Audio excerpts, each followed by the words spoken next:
Assalamualaikum warahmatullahi wabarakatuh. Oke sobat baku handal, jelajah kali ini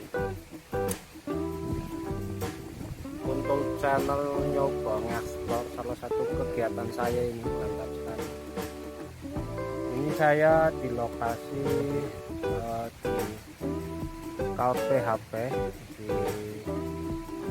lahan yang memang masuk ke percontohan ya, karena memang saya sendiri sebagai lembaga desa masyarakat hutan atau LMDH yang punya tugas untuk mengajak masyarakat kita, khususnya yang menggantungkan profesinya di hutan ya, menanam sayur dan sebagainya.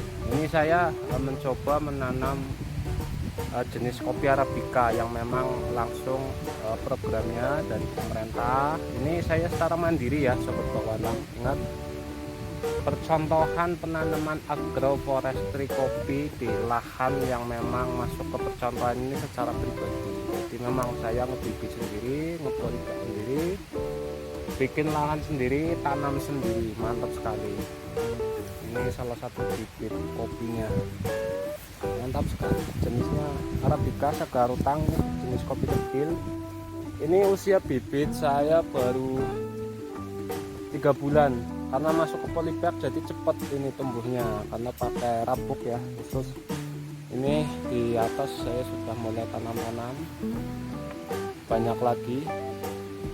Ini masuk lahan ke percontohan agroforestry berbasis kopi. Biasanya nanti saya ajak teman-teman ke video selanjutnya di tempat-tempat yang memang ekstrem ya, rawan longsor, nggak ada tanamannya.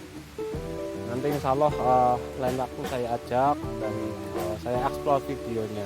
Jadi untuk kali ini saya nyoba tanam-tanam dulu di sekitaran wilayah yang memang masuk ke percontohan. Ini lahan yang sedang saya tanami, ini totalnya 2 hektar, mantap sekali bukan? Yang sudah besar alhamdulillah usia 7 bulan, ini masih perkembangan, mantap sekali. Ini saya mulai dari tahun 2019 sudah mulai tanam. Jadi karena banyak musibah dan lain sebagainya, akhirnya saya bergerak untuk masuk ke ranah yang memang berbasis penghijauan di sekitaran wilayah hutan. Ini masuknya ke agroforestry kopi pengembangan, jenisnya kopi arabica, mantap sekali sobat bakuatan. Ini salah satu bibitnya, mantap, jenisnya arabica. Ini panjang 40 cm, masih kecil sih, cuman cukup bagus ini buat bibit ya, karena masih subur, masih musim penghujan juga. Jadi untuk timing waktunya cukup tepat sekali. Oke sobat bakuatan, dukung terus pergerakan saya untuk menghijaukan hutan Indonesia, agar petani-petani kita yang merambah hutan, menanami sayur, kol, kentang, macam-macam, tapi untuk efeknya berakibat fatal ya, banjir, longsor dan macam-macam kerusakan hutan yang ada di sekitaran hutan ya, khususnya dampaknya luar biasa.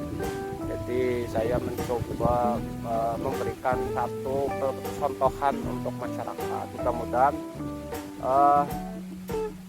perjuangan saya dimudahkan sama Tuhan, agar masyarakat yang tadinya menanam sayur beralih menanam kopi.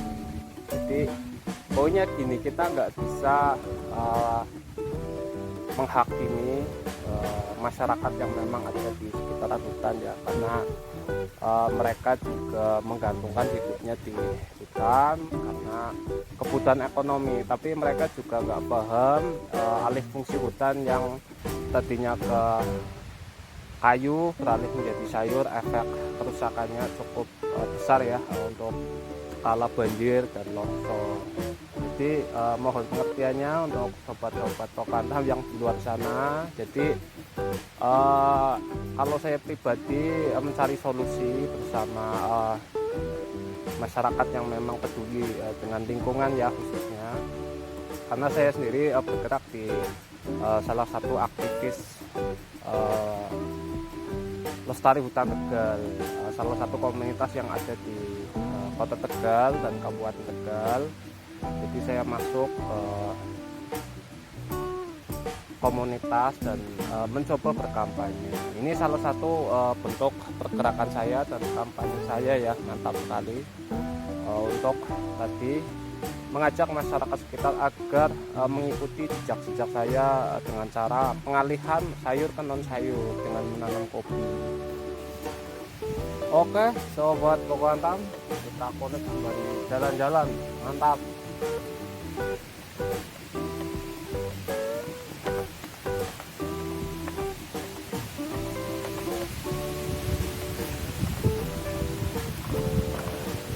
Oke, sobat Tokantau, mantap ini cuacanya juga mendukung banget ya.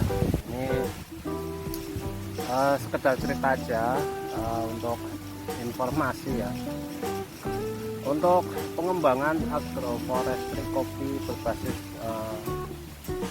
Arabica ini memang cukup banyak terkendala, halangan dan macam-macam, karena masyarakat ini cukup sulit ya untuk diajak pengalihan dari sayur ke non sayur ya.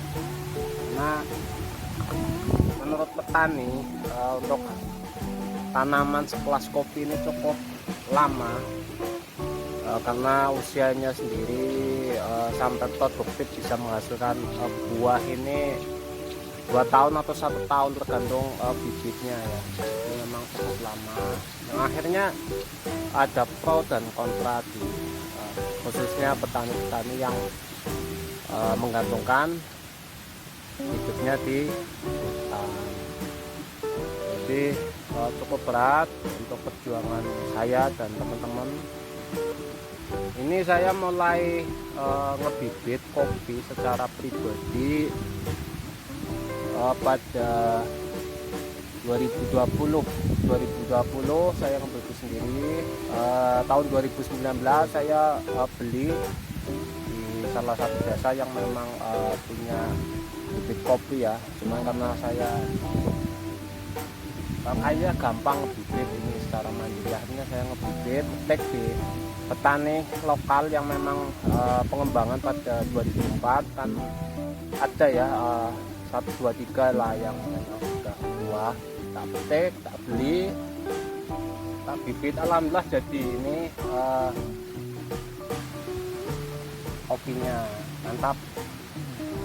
Jadi untuk informasi aja, untuk khususnya di Kabupaten Tegal ya, daerah Bumi Jawa, Sawangan ke atas lagi ini kan hutannya, teman-teman yang biasa jalan-jalan ke hutan pasti tahu lah kondisi sekitaran hutan ini udah berganti, beralih fungsi. Yang tadinya hutan baik pinus, hutan produksi ataupun hutan lindung ini sudah beralih fungsi menjadi sayur. Ini jujur aja kampanye saya cukup berisiko karena taruhannya nyawa juga bisa, karena apa ya, banyak yang enggak setuju aja. Cuman saya bismillah, saya niatkan aja dengan niat tekad bahwa saya punya cita-cita sebelum saya meninggal, hutan khususnya di Bumi Jawa ke atas ini udah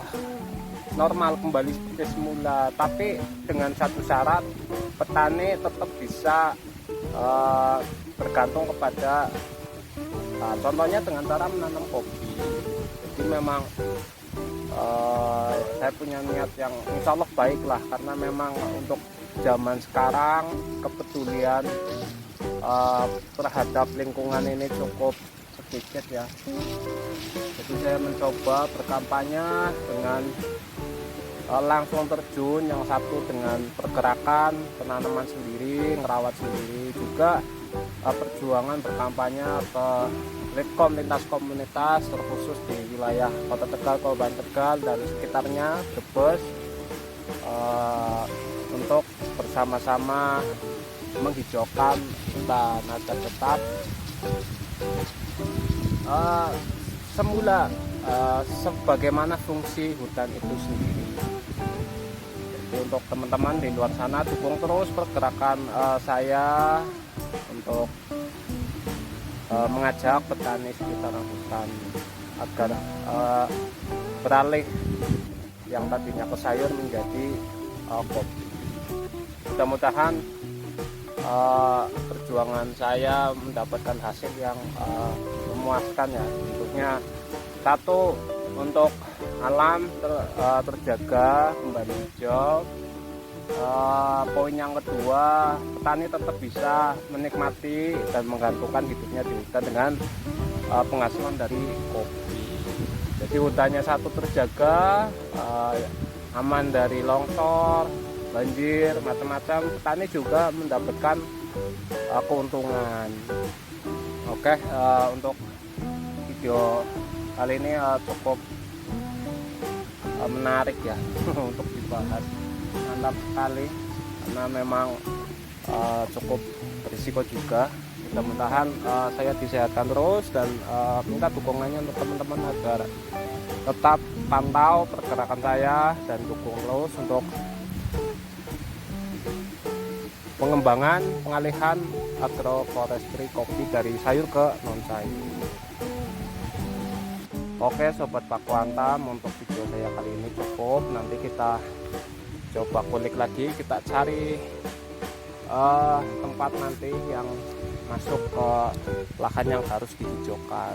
Oke, ini saya mau matur dulu ya sobat Paku Antam. Kalau main HP terus bikin video terus nih nanti nggak kelar-kelar juga ya. Mantap sekali. Oke, terima kasih, dukung terus, dukung perjuangan saya agar masyarakat mau beralih menjadi petani kopi. Poinnya satu, hutan tetap terjaga, ekosistem insya Allah nanti kembali semula, terusan serapan air juga banyak. Insya Allah hutan seiring berjalannya waktu semakin bagus ya, semakin menampakkan kesejukannya, keramahannya. Insya Allah dukung terus channel saya dan ikuti terus perkembangan video-video selanjutnya di Jelajah untuk channel ya. Barangkali sobat Paku Antam berkenan video saya bermanfaat, dukung dengan cara like, share, and subscribe tentunya ya, untuk agar video saya semakin disimak, semakin ditonton sama masyarakat. Ini menjadi salah satu pergerakan dan kampanye untuk hutan Indonesia semakin bagus lagi. Mantap. Oke, terima kasih. Assalamualaikum warahmatullahi wabarakatuh.